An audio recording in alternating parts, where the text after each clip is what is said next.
Hello मेरे प्यारे बच्चों। तो आज हम लोग एक्सरसाइज 9.1 के क्वेश्चन 5 से स्टार्ट करेंगे। इससे पिछली वीडियो में हम लोग 1 से लेके 4 तक के क्वेश्चंस कर चुके हैं और जो इंट्रोडक्शन था वो मैंने आपको बता दिया था। अगर आपने वो वीडियो ना देखी हो तो लिंक डिस्क्रिप्शन बॉक्स में दिया हुआ है, वीडियोज जाकर आप जरूर देखें। तो क्वेश्चन है हमारे पास, भूमि से 60 मीटर की ऊंचाई पर एक पतंग उड़ रही है। अरे वाह, पतंगबाजी वाला क्वेश्चन है ये तो। भूमि से 60 मीटर की ऊंचाई पर,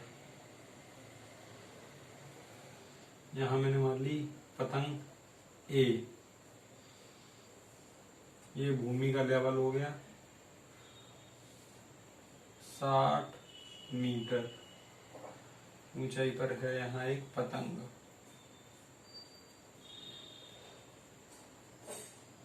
बना भी देता हूँ, एक्चुअली में एक पतंग अच्छी थी। ठीक है, पतंग एक्चुअली यहाँ थोड़ी ना बनेगी, यहाँ बनेगी। पतंग तो यहाँ उड़ रही है ना। हाँ, भूमि से 60 मीटर की ऊंचाई पर एक पतंग उड़ रही है। पतंग में लगी डोरी को अस्थायी रूप से भूमि के एक बिंदु से बांध दिया जाता है। अरे खिलाड़ी आदमी है ये पतंग उड़ाने वाले, पतंगबाज। मैं भी आपको बताता हूँ पूरा क्वेश्चन है क्या ये। भूमि के साथ डोरी का झुकाव 60 डिग्री है। यह मानकर के डोरी में कोई ढील नहीं है, डोरी की लंबाई ज्ञात करनी है। ये डोरी लंबाई मैंने मान ली x, यह हमें फाइंड करना है। ठीक है, तो क्वेश्चन कुछ इस तरीके से है। कोई एक पतंगबाज है जो पतंग उड़ा रहा है, और जब वो पतंग बिल्कुल स्टेबल होती है, जिसे हम लोग कहते हैं तन जाना। आप लोगों ने भी जो पतंग उड़ाना जानते होंगे वो इस सिचुएशन को फील कर सकते हैं कि जब पतंग हमारी बिल्कुल आसमान में स्टेबल हो जाती है तो हम दिखाने के लिए उस पतंग की डोरी को कहीं बांध देते हैं, और फिर हम बिना टच करे अगर दूर भी खड़े रहे तो वो पतंग उसी तरीके से, क्योंकि वो इतनी स्टेबल हो चुकी होती है, इतनी तन चुकी होती है कि वहां से कहीं भी डिसबैलेंस नहीं होती है। तो ऐसे ही यहाँ पे कोई महाशय हैं जो पतंग उड़ा रहे हैं। ए बिंदु पर उनकी पतंग है और बी बिंदु जो धरातल है जमीन से 60 मीटर की ऊंचाई पर है, उन्होंने डोरी को सी बिंदु पे बांध दिया। वो डोरी बिल्कुल तनी हुई है और 60 डिग्री का कोण बना रही है, तो वो डोरी की लंबाई हमें फाइंड करनी है। ठीक है, ट्राइंगल ए बी सी में ये क्या हो जाएगा, लंब, ये हो जाएगा आधार, और ये हो जाएगा कर्ण, इस 60 डिग्री एंगल के लिए। ठीक है, तो कर्ण और लंब के बीच में क्या रिलेशन होता है, साइन थीटा बराबर लंब अपॉन कर्ण। ठीक, साइन थीटा क्या लिखेंगे, 60 degree. Sine 60 degree equal to लंब कितना है 60 मीटर 60 मीटर, और कर्ण कितना है हमने मान रखा है x।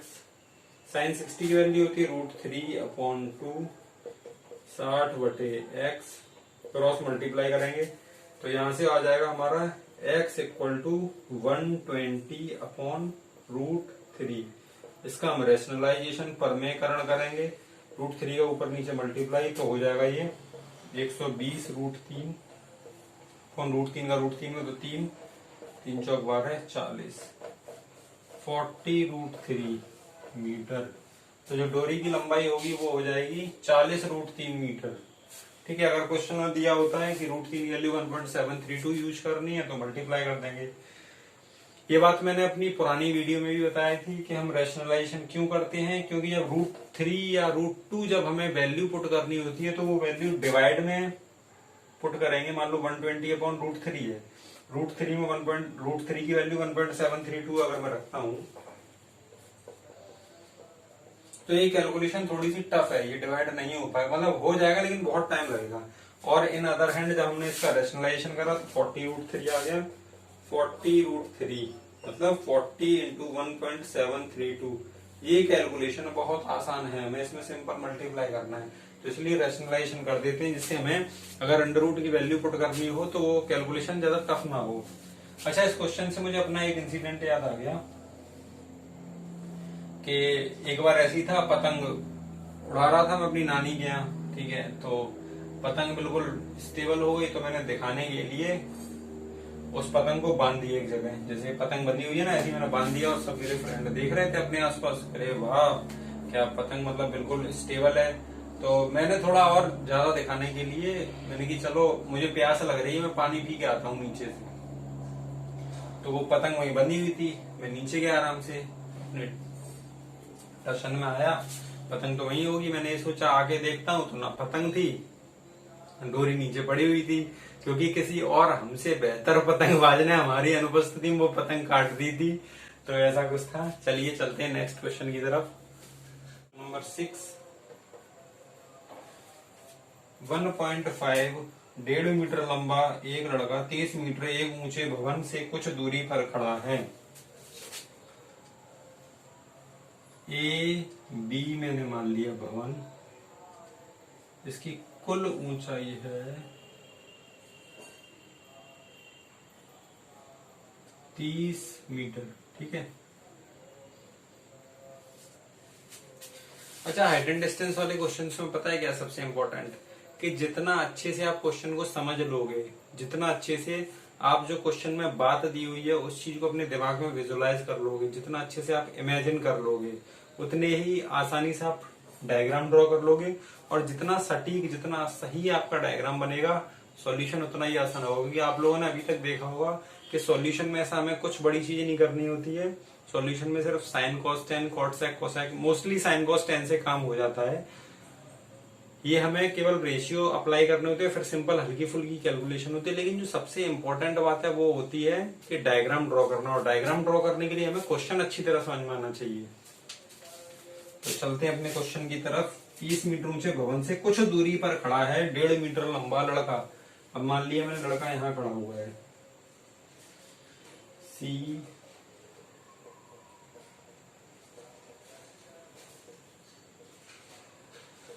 सही बना ही कर लो, ठीक है। इसकी हाइट कितनी है, 1.5 मीटर। जब वह भवन की ओर जाता है तब उसकी आंख से भवन के शिखर का उन्नयन कोण 30 डिग्री से 60 डिग्री हो जाता है। अभी यहां से इसकी आंख से जो शिखर का उन्नयन कोण है वो कितना है, 30 डिग्री। जब हम किसी ऑब्जेक्ट की तरफ आगे बढ़ेंगे तो हमें अपनी आंखें और ऊपर करनी पड़ेंगी। मान लो ये है भवन, मान लो ये ऊंचाई है, ठीक, सिंपल, ये इतनी हाइट है। मैं अगर यहां से देखूं, इस जगह खड़े होकर देखूं, तो मुझे आंखें कम अपनी ऊंची करनी पड़ेंगी, और मैं थोड़ा आगे बढ़ता हूं तो मुझे और अपनी तो चित्र में लड़का 1.5 मीटर ऊंचाई का है, जिसे हमने सी डी से रिप्रेजेंट किया है। वो कुछ दूरी चलता है आगे, ई पॉइंट पे पहुंचता है, जहां से भवन का उन्नयन कोण 30 से 60 डिग्री हो जाता है, ठीक है। तो ये क्वेश्चन नंबर 6, सॉल्यूशन इसका देखते हैं।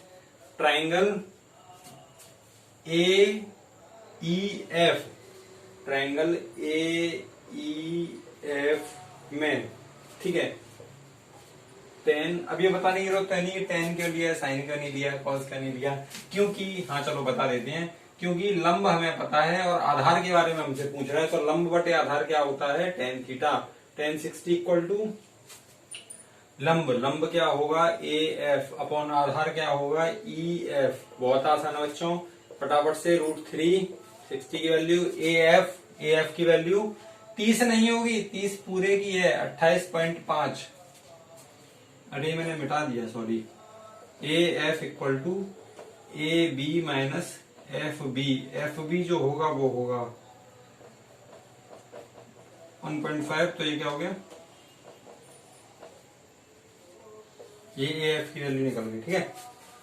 तो फटाफट ए एफ की value 28.5, E F Y equal to हो गया 28.5 अपॉन √3, 28.5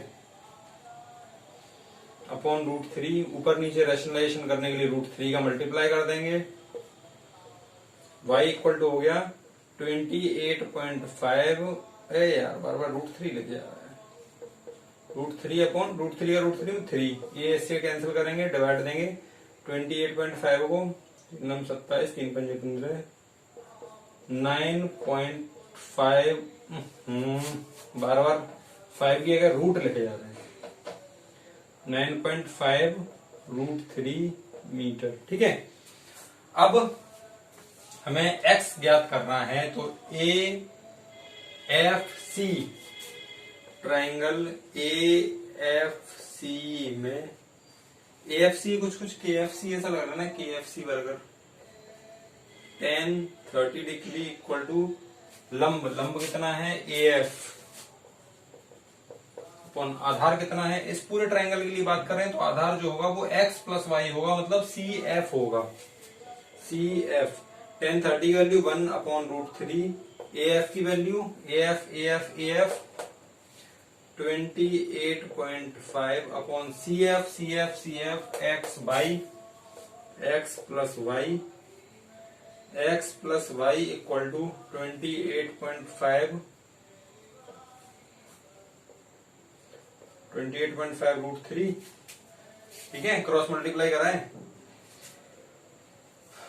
x इक्वल टू क्या हो जाएगा 28.5√3 माइनस y की वैल्यू यहां से पुट करेंगे 9.5√3, तो x इक्वल टू हो गया 28.5√3 minus 9.5√3, x equal to √3 common ले लेंगे, 28.5 माइनस 9.5 ये हो जाएगा 19√3 मीटर।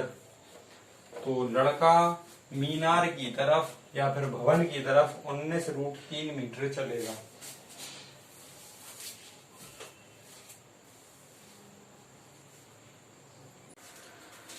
तो नेक्स्ट क्वेश्चन है हमारे पास, भूमि के एक बिंदु से एक 20 मीटर ऊंचे भवन के शिखर पर लगी एक संचार मीनार के तल और शिखर के उन्नयन कोण क्रमशः 45 व 60 डिग्री हैं।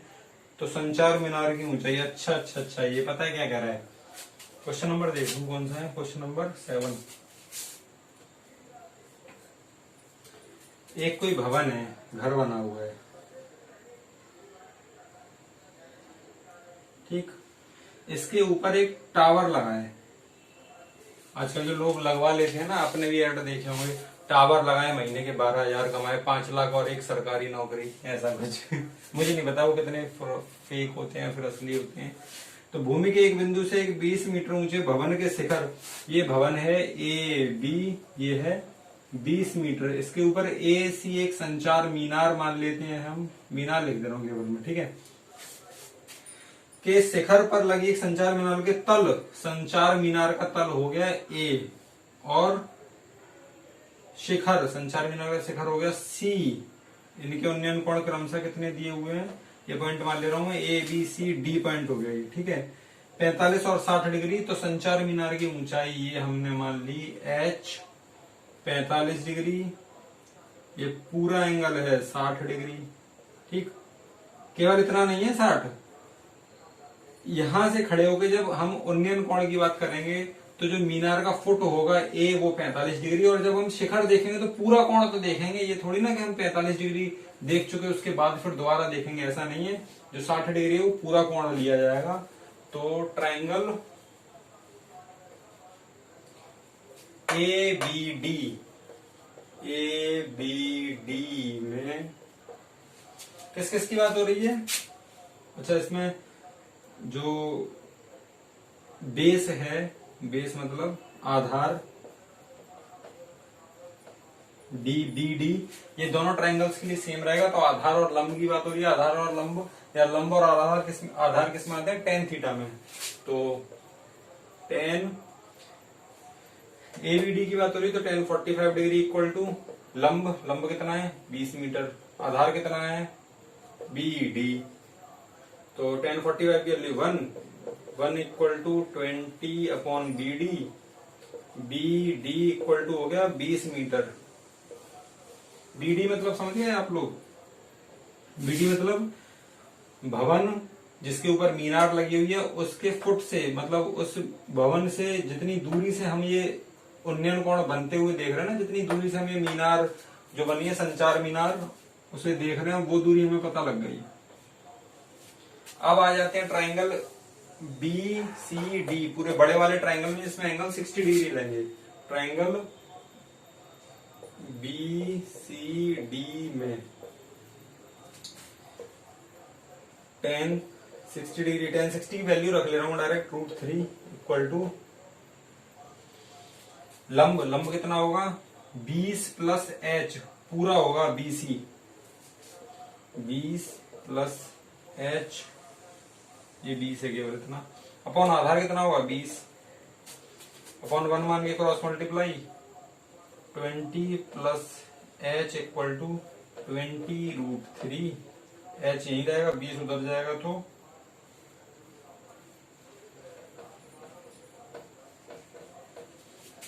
20 कॉमन ले लेंगे, √3 माइनस 1, तो जो आ गई संचार मीनार की ऊंचाई 20 √3 माइनस 1 ब्रैकेट में मीटर।